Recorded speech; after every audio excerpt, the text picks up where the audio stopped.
Police in North Carolina are investigating the weekend firebombing of the Orange County Republican Party headquarters. Omar Villafranca has the latest. The fireball charred interior walls, melted political signs, and burned a couch down to its springs before going out on its own. No one was in the building at the time. A business next door was spray painted with a swastika and a threat: Nazi Republicans leave town or else. Robin Hayes is the chairman of the North Carolina Republican Party. Is this something you would expect to happen here? Not at all, not in any way, shape, or form. Totally unprecedented, uncalled for, and inexcusable. The incident comes during a tense period in the campaign, and Republican offices across the Tar Heel state are taking extra security precautions. Orange County is reliably blue. Registered Democrats outnumber Republicans nearly 3-1. Both presidential candidates weighed in. Hillary Clinton condemned the attack, calling it horrific and unacceptable. Donald Trump tweeted, "Animals representing Hillary Clinton and Dems in North Carolina just firebombed our office in Orange County because we are winning." North Carolina's Republican governor, Pat McCrory.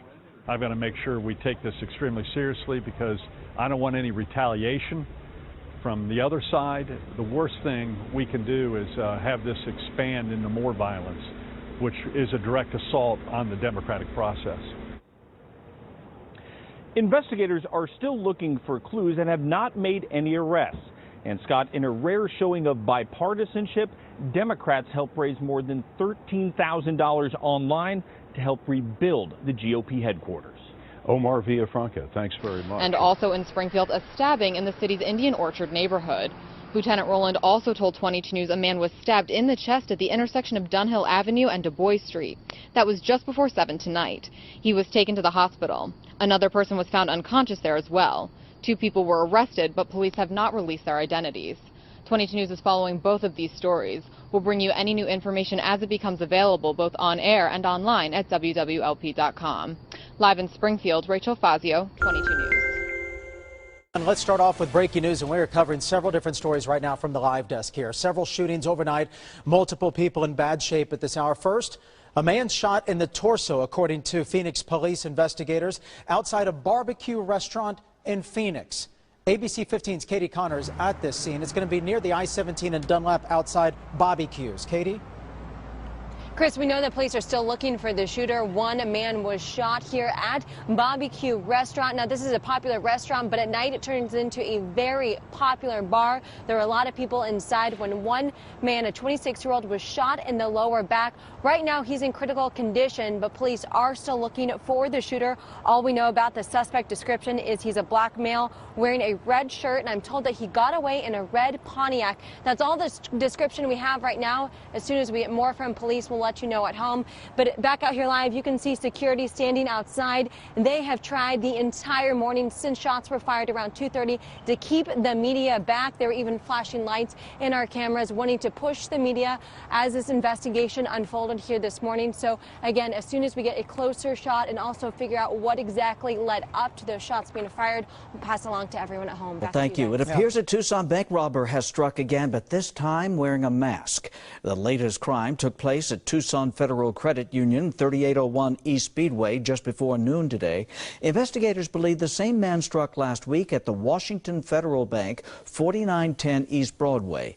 Police described the suspect as white, close to 6 feet tall, with a medium build. In both robberies, he used a handgun. Police warn you not to approach the man if you recognize him. Instead, call 911 or 88 Crime. Tonight with a deadly rollover crash we first told you about in the KGA 9 on Your Side app. At least 3 people were killed and parts of I-10 opened just an hour ago. 1 victim died at the scene. 2 others died at the hospital. Doctors are now treating 1 other person. We do not know what condition that person is in.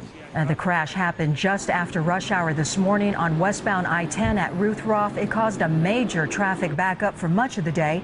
The collision involved 7 vehicles. 2 of them were semi-trucks. At last report, state troopers were still trying to figure out what caused the collision, and the Department of Transportation was moving debris off Developing the road. story this morning as police search for a killer in New Haven. A convenience store clerk murdered in the middle of the day. That shooting happened at the E&M smoke shop on Ferry Street near Lombard Street on Monday. That's in the Fairhaven section of the city.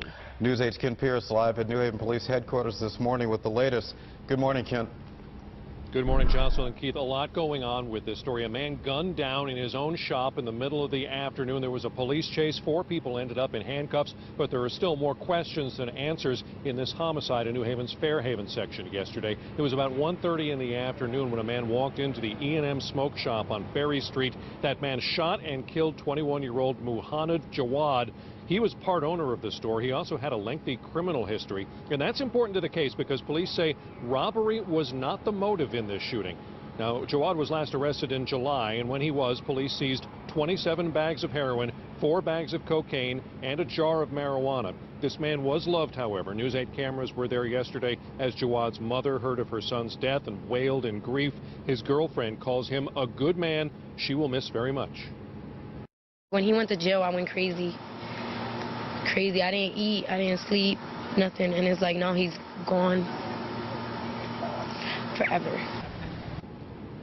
The loved ones got some false hope about this case yesterday. When police got to the shooting scene, a car took off. Police chased it. The car crashed. The people ran. One even ended up in a marsh, and the Coast Guard had to be called in to find him. All 4 were caught by police, but now they're saying those 4 are not suspects. They might not have anything to do with the shooting. Witnesses described the shooter as a dark complexion Hispanic or black man. He was wearing a dark shirt or hoodie at the time and dark pants as well.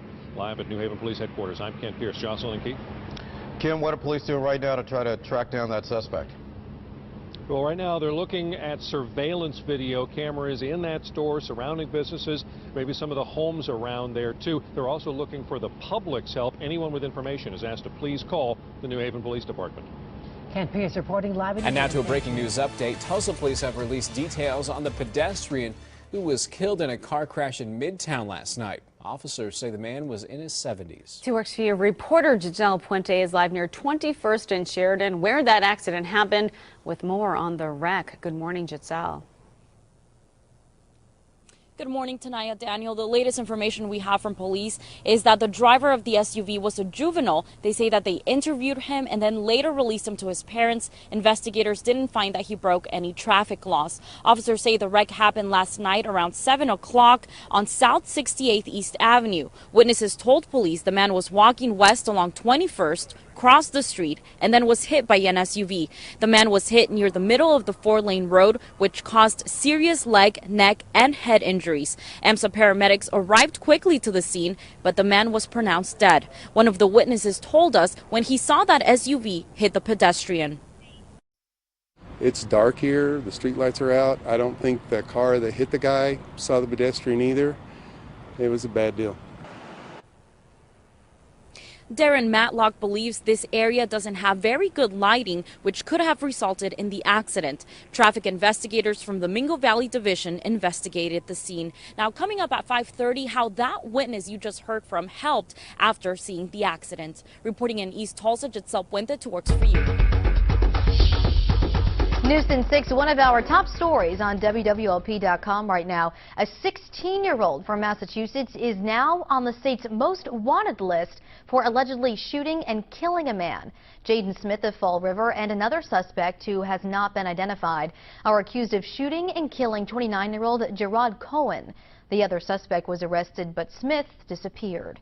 He's facing numerous charges, including homicide. A $1,000 reward has been offered for any information leading to his arrest. Anyone with information is asked to call the Massachusetts State Police. Firebombed in North Carolina over the weekend, and now there are major concerns right here in the Valley. Justin Pizzera live at the Phoenix GOP headquarters. And Justin, the question this morning, is anything different there due to that scare? Dan, I can tell you that it is, of course, all quiet this morning, but there is going to be some added security here at the headquarters right here. But yesterday, they got quite a scare. Everybody had to just walk out of this building. Phoenix police taking this very seriously. They searched this GOP headquarters for 2 hours looking for that bomb. Now, we talked with an employee here who got the message that there was a bomb in the building. So she says, you know, they've been just getting a lot of phone calls about candidates. Some have just been some questions. Other folks have been using some choice language, but nothing like this.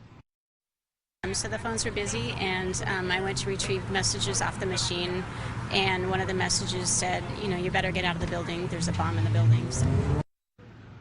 All right, so after searching the building for 2 hours, police did not find a bomb. But I have to say, we did talk with the Arizona Republican Party chairman, and he says that this is flat out voter intimidation and politically motivated. But the big question this morning, who actually called that in?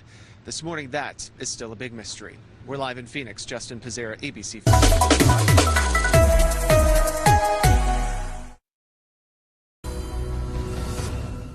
For we have all been victimized by this monster. Robert Rhodes, convicted of murdering a Yuba City boy in 1996, now sitting on death row. Prop 62 opponents argue the death penalty is exactly what Rhodes deserves. When you have a case like 8-year-old Michael Lyons walking home from school one day, kidnapped, horribly sexually assaulted, tortured to death by a serial sex offender, that guy, Robert Rhodes, earned his sentence.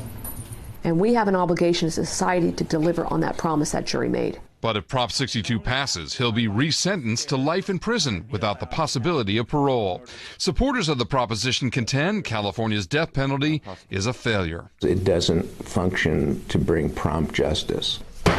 That assessment comes from Sacramento attorney Don Heller, the author of California's death penalty. A death penalty is not the answer. It just creates chaos and anguish. This coming from the man who wrote the death penalty. No, I made a mistake. Heller says the death penalty has failed to bring justice, with 750 condemned inmates now on death row since California's death penalty was reenacted in 1978. If you just look at the cost factor, we've spent $5 billion plus to date executing 13 people. It makes no economic sense. Heller is supporting Prop 62, which bans the death penalty in California and replaces it with life in prison without possibility of parole. The death penalty always brings the risk that innocent people will be executed, and that is why we are particularly concerned about Prop 66. Prop 66 would speed up the death penalty process by expanding the number of lawyers representing death row inmates and setting time limits for appeals. Proposition 66 was carefully drafted. It not only preserves but expands review rights for anyone who claims actual innocence. If Prop 66 passes, condemned inmates could be housed at any state prison, not just San Quentin. Supporters believe it could help expedite executions for murderers like Richard Hirschfield, who kidnapped and brutally killed UC Davis college sweethearts Sabrina Gonzalez and John Riggins in 1980. I am physically sickened and enraged when I think of the terror, pain, and horror they must have felt as they died in a ditch. Death penalty supporters call it an important tool for prosecutors, something reserved for the worst of the worst. The cases are very egregious. It's, you know, your child killers, your cop killers, your serial killers, your mass shooters. Admitted cop killer Luis Bracamontes is facing the death penalty if convicted of murdering Placer County Deputy Michael Davis and Sacramento County Deputy Danny Oliver 2 years ago. But the status of that trial as a death penalty case could change depending on what voters do with Prop 62 and 66. It costs over $150 million every year. California taxpayers paying an enormous amount of money to prop up a system that serves no good purpose. Do I think the death penalty is expensive? Of course it's expensive. I mean, the criminal justice system is expensive. But it's also expensive to house these people for a lifetime and provide them with really the greatest quality of health care that you can find. The death penalty is currently authorized in 30 states, 29 if California votes to eliminate it next month. Mike Lurie, KCRA 3 Today, News. President Obama warned that the Battle of Mosul will be difficult. Iraqi troops and Kurdish forces are surrounding Iraq's second-largest city, which fell to ISIS 2 years ago.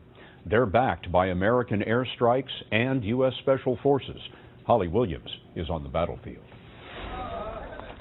The village of Tarjela was recaptured from ISIS yesterday. And in the rubble left behind by the battle are clues to how ISIS will defend Mosul. The extremists dug a network of tunnels here to protect themselves from attack. Lieutenant Colonel Dilshad Salim told us he expects the same tactics in Mosul, as well as more suicide bombers.